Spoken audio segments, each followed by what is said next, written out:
I was born in Martinsburg, West Virginia, about 10 miles from where my people had been held during slavery.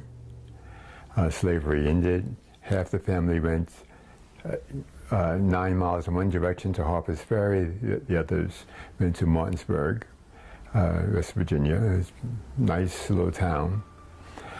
My family was poor, West Virginia poor, which meant they had nothing. There were 5 of us.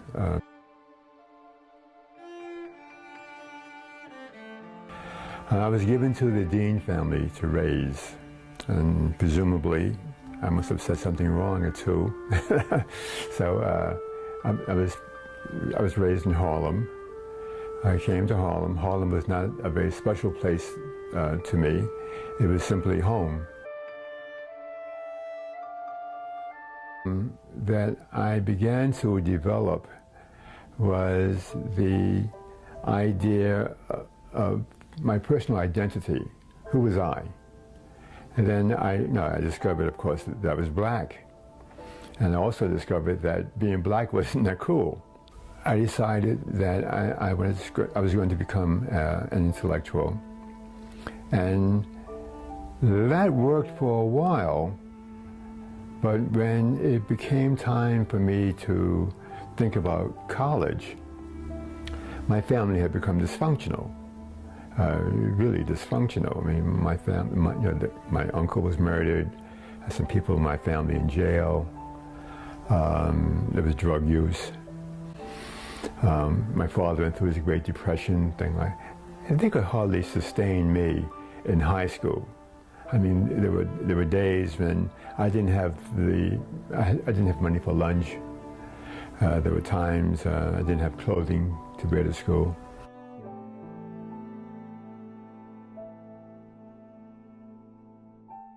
I began to write a bit, and the writing was the same as the.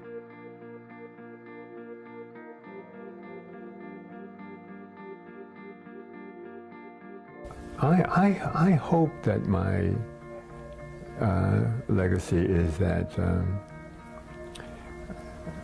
I was useful for young people. That young people found my work useful. They came to the books.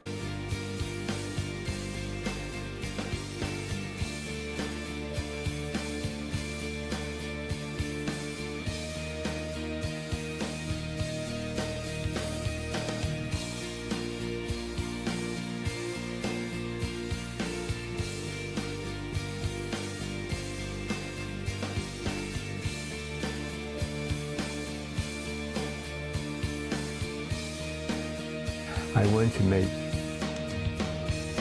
people of color human beings, and I want to make poor people human beings. I want to include them in my books so that they can look at my books and say, okay, that could be me. Finally tonight, one man's need to write and a society's need to read.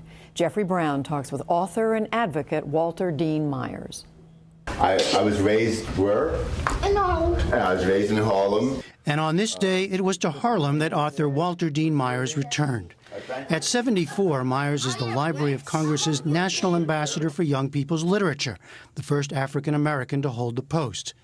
He'd come to his old neighborhood to talk with second graders at St. Aloysius' school about his life as a writer and the need to read, something Myers' own father never learned to do. Myers is author of more than 100 novels, biographies, and other books for young adults and children, some of the latter illustrated by his son Christopher. Altogether, his works have sold more than 1 million copies and frequently focus on the gritty side of city life, one that he's lived and knows still from visits to detention centers and prisons, as well as schools around the country. The best-selling novel Monster, for example, is about a Harlem teen jailed as an accomplice in a murder. Hoops features a young basketball player whose coach gambles on their championship game. A new book, Just Right, Here's How, tells of Myers' own troubles in and out of school, how reading and writing saved him, and how they can help others, too.